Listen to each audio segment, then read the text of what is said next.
Hello, today I'm gonna show you how to create and use macros on Motorola Edge 60 Pro.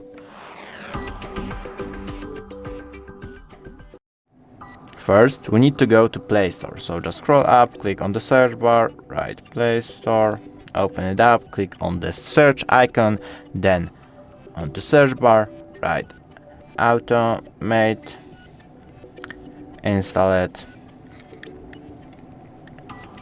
then click open, accept,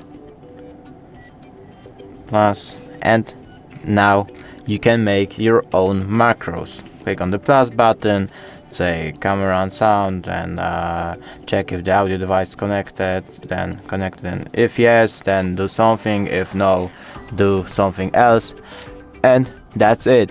Thanks for watching. I hope I helped you. It would be really nice if you could subscribe to our channel. Bye and see you soon.